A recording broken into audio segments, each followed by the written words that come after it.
네, 오늘 이 시간 데살로니가후서 3장 1절부터 18절까지의 말씀을 같이 살펴보도록 하겠습니다. 여러분들 잘 아시는 것처럼 오늘은 데살로니가후서 마지막 시간입니다. 한 통의 편지가 끝나갑니다. 그러면 우리도 그렇지만 편지를 마무리할 때쯤이면 어떻게 마무리를 합니까? 이제 잘 포장을 합니다. 좋은 말을 해서 이제 포장을 해서 잘 마무리하려고 하는 것이 편지의 일반적인 성격입니다. 바울도 마찬가지였던 것 같습니다. 서로에 대한 기도와 그리고 축복으로 편지를 마무리하고 있는 것 같은데 그 안에 또 다른 문제가 언급이 됩니다. 근데 이 문제에 대해서 곰곰이 살펴보면 이 문제의 원인이 어제 살펴보았던 이 데살로니가 후서의 본론에 해당되는 그 부분, 바로 예수 그리스도의 재림에 대한 오해로부터 오늘 본문에 나타나고 있는 문제도 비롯되었다는 사실을 깨달을 수가 있습니다. 근데 바울은 여기에 대해서 정말 우리가 따라야 할, 우리가 본받아야 할 모습을 보여줍니다. 그래서 저와 여러분들은 오늘 이 데살로니가 후서를 마무리하면서 여기에 문제가 나타나고 있는데 이 문제에 대해서 바울이 어떻게 대처하고 있고 데살로니가 교인들에게 어떻게 조언을 해주고 있는지 그 부분을 우리가 좀 깊이 있게 살펴보면서 그러한 모습을 오늘 하루 우리의 삶 가운데 좀 적용시켜 볼 수 있는, 또 고민해 볼 수 있는 그런 시간이 되기를 원합니다. 자, 이제 먼저 본문으로 들어가서 1절부터 5절을 살펴보도록 하겠습니다. 자, 편지의 마무리 부분이기 때문에 서로에 대한 기도로 이 편지가 마무리되고 있는 것을 볼 수가 있습니다. 바울은 먼저 자신과 자신의 선교팀을 위해 기도해 줄 것을 요청합니다. 자, 1절의 말씀을 보면 기도를 요청을 하면서 이렇게 얘기합니다. 주의 말씀이 너희 가운데서와 같이 퍼져나가 영광스럽게 되고. 자, 바울은 먼저 기도 요청을 하고 있냐면 자신이 복음을 전할 때에 그 복음이 너희에서와 같이, 그러니까 데살로니가 교회에서 그 복음이 잘 퍼져 나아가고 그들을 통해서 영광스럽게 됐던 것 같이 다른 곳에서도 복음 전파가 그렇게 진행되기를 기도해 달라라고 얘기합니다. 저는 이 부분을 묵상하면서 정말 이 데살로니가 교회가 바울에게 있어서 다른 교회의 모범이 되는 교회로 머릿속에 꽉 박혀 있구나를 확인해 볼 수가 있었습니다. 자, 바울이 자기 복음 사역을 해 나아가는데 내가 어디 가서 사역하든지 너희 교회에서처럼 너희한테 복음이 전달되고 그 복음을 통해 영광이 나타났던 것처럼 그와 같은 역사가 계속되기를 원한다. 계속 나타나기를 원한다라고 얘기를 합니다. 얼마나 본이 되었으면 이렇게 얘기를 하겠습니까? 자, 그리고 또 바울은 어떠한 기도 부탁을 하냐면 우리를 부당하고 2절입니다. 우리를 부당하고 악한 사람들에게서 건지시옵소서라고 기도합니다. 제가 이제 개론 시간에 이제 말씀을 드리겠지만 바울이 전도 여행을 하면서 몇 군데 도시를 떠날 수밖에 없었던 이유는 이 바울과 바울의 전도팀을 핍박하는 사람들이 있었기 때문입니다. 이 데살로니가 지역을 떠나가게 된 계기도 바로 이와 같은 이유입니다. 한밤중에 바울과 바울의 전도팀은 데살로니가 지역을 떠날 수밖에 없었습니다. 자, 바울은 이와 같은 일들을 위해서 기도해 줄 것을 요청합니다. 어떻게 보면 데살로니가에 있었던 일들을 상기시키면서 그들에게 이러한 일들이 일어나지 않도록, 바울과 선교팀들에게 일어나지 않도록 너희가 아는 것처럼 그러한 일이 다시 일어나지 않도록 기도해 달라라고 요청을 합니다. 자, 근데 바울은 자신에 대한 기도를 부탁하는 것에서 그치지 않습니다. 이제 바울은 빼먹지 않고 데살로니가 교회를 위해서도 기도하는 것을 볼 수가 있습니다. 3절, 4절, 5절의 말씀이 이제 바울이 데살로니가 교회를 위해 기도해주는 모습을 우리들에게 보여주고 있습니다. 자, 바울은 어떻게 기도하냐면 그들이 굳건하게 되기를 원합니다. 그리고 악한 자에게서 지킴을 당하기를 원합니다. 지금 데살로니가 교회의 사람들은 어떻습니까? 예수 그리스도의 재림에 대한 잘못된 오해 때문에 믿음과 신앙이 흔들리고 있습니다. 또 이들을 공격하는 악한 자들도 있습니다. 바울은 그러한 것들에 대해서 그들이 흔들리지 않는 믿음으로 굳건하게 서고 악한 자들로부터 지킴받기를 원한다라고 기도하고 있습니다. 그리고 4절의 말씀을 보면 이들에 대한 바울의 확고한 확신이 나타나 있습니다. 나는 너희들이 내가 너희들에게 전해 주었던 것들을 순종하고 그대로 행할 줄을 주 안에서 확신한다라고 얘기합니다. 자, 너희들에게 어려움이 있고 잘못된 오해로 인해서 믿음과 신앙이 흔들리지만 나는 너희들을 믿는다. 끝까지 너희가 믿음과 신앙을 지키고 또 내가 너희들에게 주었던 그 말씀에 순종하며 나아갈 것을 나는 확신한다. 그러면서 뭐라고 얘기합니까? 5절 말씀을 보면 주께서 너희 마음을 인도하여 하나님의 사랑과 그리스도의 인내에 들어가게 하시기를 원하노라. 여러분 여기서 그 인도한다는 말, 마음을 인도한다는 말은 그들의 마음이 하나님께 늘 신실할 수 있게 해달라는 뜻입니다. 또는 그들이 어떠한 장애물이 없는 상태에서 오직 하나님만을 향해 나아갈 수 있게 되기를 원한다라는 표현이 바로 마음을 인도해 달라는 표현입니다. 자, 바울은 너희들이 지금 이러한 상황 가운데 하나님 내가 너희에게 전해준 말씀을 붙들고 의지하며 하나님을 향해 나아가게 하나님만을 향해 나아가기를 원한다라는 기도를 이들을 위해 하고 있는 것입니다. 여러분 저는 이 1절부터 5절까지의 말씀을 보면서 저와 여러분들의 모습이 바로 이와 같은 모습이 되었으면 좋겠습니다. 그 모습은 바로 서로 기도해 주는 모습입니다. 일방적으로 한쪽만 기도를 원하는 것이 아니라 서로에 대해 기도해 주고 그 서로에 대한 기도를 통해 우리의 관계가 예수 그리스도를 믿는 그 믿음 안에서 더욱더 견고해지고 굳건히 세워져 나아가는 그런 교제가 되기를 원합니다. 그래서 여러분들이 오늘 기도하실 때에 나를 위한 기도를 하는 것 하기보다 다른 사람들을 위해 내 주변에 있는 사람들을 위해 여러분 우리가 같이 섬기고 있는 교회의 성도들과 지체들을 위해 서로를 위해 기도해 줄 수 있는 우리 공동체가 되었으면 좋겠습니다. 자, 이제 6절부터 15절을 살펴보도록 하겠습니다. 여러분 이 부분을 보면 아까 제가 처음에 말씀드린 것처럼 이 편지 마지막 부분에 이르러서 또 다른 문제가 언급되고 있는 것을 확인해 볼 수가 있습니다. 자, 그 문제는 뭐냐면 바로 게으른 자들에 대한 것입니다. 이 게으른 자들이 왜 나타났냐? 그 원인을 살펴보면 그러니까 제가 말씀드리긴 했지만 예수 그리스도의 재림에 대한 잘못된 인식 때문에 이러한 문제가 생겨났습니다. 자, 지금 이 게으른 자들은 어떤 것들을 주장하는 사람들이냐면 예수 그리스도의 재림이 임박했다. 예수님이 오실 날이 얼마 남지 않았다. 우리가 무엇하러 무엇을 위해 일을 하냐? 이제 곧 세상의 종말이 오고 이제 이 세상의 끝이 오는데 내가 왜 일을 하냐? 일을 할 필요가 없다. 라고 생각하면서 아무런 일도 하지 않는 사람들이 생겨납니다. 자, 근데 이 사람들이 그냥 그런 생각을 갖고 가만히 다른 사람들에게 피해를 주지 않으면 문제가 안 될 것 같은데 이 사람들이 문제를 만들어냅니다. 자, 11절 말씀을 한번 보시길 바랍니다. 제가 한번 읽어드리겠습니다.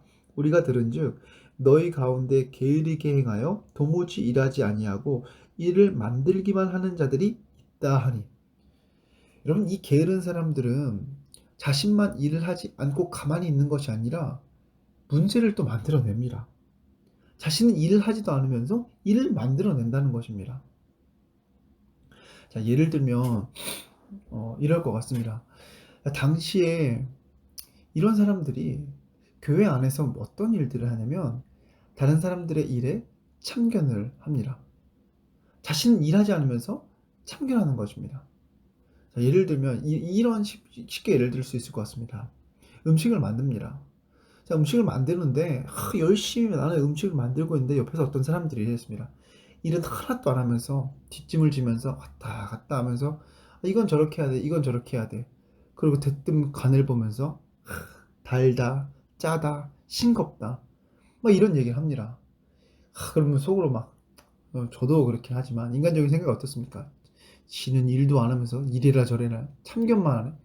여러분 이러한 모습들이 바로 오늘 이 본문에 나타나고 있는 게으른 자들의 모습입니다. 자신은 일도 하지 않으면서 교회 다른 사람들의 일에 참견하고 또 방해합니다. 이렇게 해라, 저렇게 해라, 방해합니다. 또 뭐하러 그렇게 일을 하냐, 이래서 뭐하냐, 이렇게 얘기하면서 일을 하지 않고 오히려 자신의 이러한 모습들을 강요합니다. 자, 어떻게 강요하냐면, 야, 이제 곧 예수님이 오신다는데 뭐하러 일을 하니? 일하지 마. 그리고 이렇게 일하지 않고 있는 나의 모습이 더 영적으로 거룩한 거야 라고까지 얘기하면서 정말 이 교회 안에, 데살로니가 교회 안에 문제를 만들어내기 시작했던 것 같습니다. 자, 바울은 이러한 문제에 대해서 어떻게 이 문제를 해결하고 있는가? 잘 내용적으로 쭉 봤을 때 바울은 먼저 이들에게 대해서 조용히 일하여 자기 양식을 먹으라라고 권할 것을 이야기합니다. 자, 12절의 말씀을 보면 바울은 이들에 대해서 너희들 그렇게 하지 말고 조용히 일어나 너희들 먹을 것을 너희 스스로 얻는 것이 마땅한 일이다라고 얘기를 합니다. 자, 그러면서 이 데살로니가 교회 사람들에게 야, 그들을 향해 선을 행하다가 낙심하지 말아라 얘기합니다. 예를 들면, 야, 게으른 사람들이 있는데 너희들 게으른 사람들이 그래도 불쌍하니까 도와주기 위해서 그들에게 선을 베풀지만 그들의 변하지 않는 모습을 통해서 낙심하지 말아라는 것입니다. 그러면서 바울은 이렇게 얘기합니다. 그들 스스로, 게으른 자들 스스로 자신들이 다시 일해야 한다는 것을 깨달을 때까지 기다리라. 그들 스스로 부끄럽게 될 수 있도록 기다리고 그들 스스로 깨달을 수 있도록 놔두어라. 억지로 그들에게 선을 행하려고 하고 그들에게 선을 행했는데도 그들이 변하지 않는 모습을 보면서 낙심하지 말아라 라고 얘기합니다. 그러면서 그들에게 대해서 원수처럼 대하지 말고 형제와 같이 권면하라. 저런 왼수, 왜 저렇게 하냐, 이렇게 뒤에서 이렇게 원수처럼 생각하는 것이 아니라 그래도 우리 지체니까, 믿는 형제니까 형제들과 같이 여기고 권면하라 라고 얘기를 합니다. 자, 근데 바울이 여기까지 얘기했으면 제가 이 부분을 강조하려고 하지 않을 것 같습니다. 근데 바울은 이러한 얘기를 하면서 무엇을 얘기하냐면 자신이 이러한 문제의 본이 되었다는 것을 이야기해 줍니다. 자, 지금 이 게으른 자들의 문제는 무엇입니까? 일하지 않습니다. 자, 근데 일하지 않는 것을 통해서 다른 사람들에게 어떻게 합니까? 폐를 끼칩니다. 다른 사람들에게 피해를 줍니다. 자, 근데 바울은 이러한 문제에 대해서 자신의 경우를 이야기하면서 행동으로 먼저 본이 되는 모습을 그들에게 보여주고 있습니다. 자, 바울이 이 데살로니가 교회에서 사역했을 때에 어떠한 일이 있었냐면 바울은 복음을 전하는 사람이었기 때문에 이 데살로니가 교회 사람들에게 어떠한 일정 부분 사례를 요구할 수도 있었고 또 숙식을 요구하고 제공받을 수 있는 권리가 있었던 것 같습니다. 왜냐하면 당시에 복음을 전하는 사람들이 일반적으로 이러한 것들을 요구했었다고 합니다. 그리고 그것에 대해서 대접을 받고 그러한 사례를 받는 것이 당연한 것처럼 여겨지고 있었는데 바울은 이곳에서 어떻게 했냐면 직접 자기가 일을 해서 돈을 법니다. 그리고 그 번 돈을 가지고 숙식을 해결하면서 이 데살로니가 지역에서 사역했던 것을 바울은 이야기합니다. 자, 그 게으른 자들과 달리 나는 어떠했느냐? 너희들에게 폐를 끼치지 않기 위해서, 내가 복음을 전해야 될 대상인 너희들에게 폐를 끼치지 않기 위해서 내가 낮에는 장막을 짓는 일을 통해서 열심히 일을 하고 돈을 벌어서 내 숙식을 해결하면서 너희들에게 피해를 주지 않으며 복음을 전하지 않았느냐? 이처럼 너희도 우리의 본을 받아라. 그래서 뭐라고 10절에 뭐라고 했냐면 일하기 싫어하거든 먹지도 말게 하라 하였다.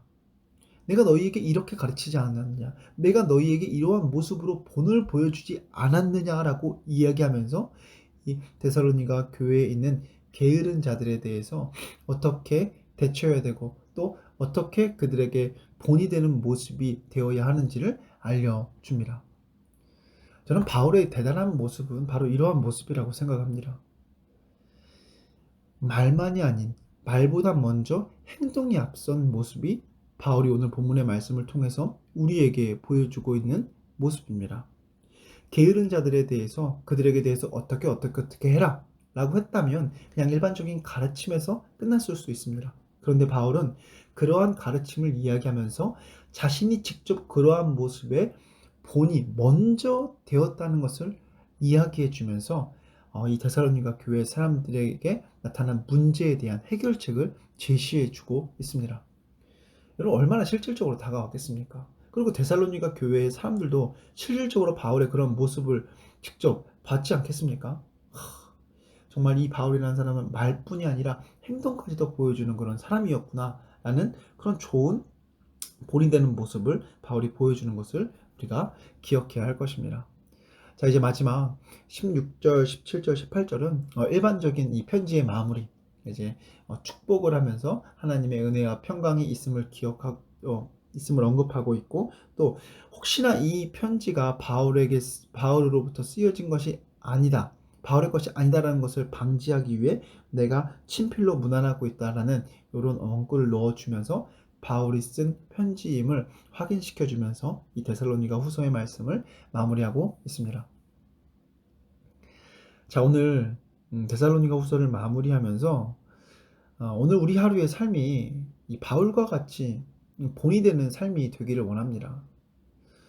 여러분들도 잘 아시겠지만 이 본은 세상적인 도덕 이런 것과 같은 본이 아니라 신앙의 본이 되는 삶입니다. 자, 바울은 오늘 본문에 나타난 문제에 대해 직접 그 문제를 어떻게 해결하였는지 직접 본을 보여주고 있습니다. 말보다 중요한 것은 행동이다 라고 것을 우리 너무나 잘 알고 있지 않습니까? 혹시 우리는 이 말보다 행동이 앞선 삶이 아니라 행동보다 말이 앞선 삶을 살고 있진 않습니까? 나는 본이 되지 못하면서 다른 사람이 본이 되기를 원하고 있지는 않습니까? 나는 그렇게 하고 있지 않으면서 다른 사람이 그렇게 하기를 바라고 또는 요구하고 있지는 않습니까? 바울은 오늘 말씀을 통해서 어떤 문제에 대해서 먼저 직접 본이 되는 모습을 보여줍니다. 그리고 자신을 본받으라 말을 합니다. 행동으로 먼저 보여주고 그 다음 말로 접근을 합니다. 오늘 우리가 살아내야 할 모습이 이러한 모습이 되기를 원합니다. 말보다는 행동으로 먼저 다른 사람의 본이 되기를 원합니다. 여러분들 오늘 어떤 문제가 있으십니까? 또 어떤 어려움이 있으십니까? 우리가 그 문제를 해결하는 본이 먼저 되기를 원합니다. 다른 사람이 본이 되어 주기를 바라고 기다리는 것이 아니라 내가 먼저 본이 되고 그 본이 되는 모습을 통해서 다른 사람들에게 예수 그리스도의 모습이 우리의 모습을 통해 먼저 나타나기를 원합니다. 말이 아닌 행동으로 복음을 전하는 삶. 오늘 하루 저와 여러분들의 삶이 이러한 모습이 되기를 주님의 이름으로 간절히 소망합니다. 기도하겠습니다. 하나님, 데살로니가 후서 마지막 시간을 이렇게 가졌습니다. 하나님, 이 시간을 통해서 우리가 깨닫게 되는 것은 우리의 삶이 본이 되어야 한다는 것입니다. 하지만 하나님, 세상적인 본이 아니라 믿음 안에서 예수 그리스도의 모습을 먼저 나타내는 본이 우리의 모습이 되기를 원합니다. 오늘 하루 우리가 맞닥뜨리게 되는 여러 가지 문제들 가운데 내가 먼저 본이 될 수 있도록 우리의 마음을 인도하여 주시옵시고 우리를 이끌어 주시옵소서. 다른 사람이 먼저 본이 되기를 기다리기보다 내가 먼저 행동으로서 삶의 모범이 되게 하여 주심으로 말미암아 이 땅에 예수 그리스도의 모습을 나타내는 예수 그리스도의 향기를 풍기며 살아가는 오늘 하루의 삶이 이 시간 함께하고 있는 모든 사람들의 삶이 될 수 있도록 인도해 주시길 간절히 믿고 원하며 예수님의 이름으로 기도드립니다.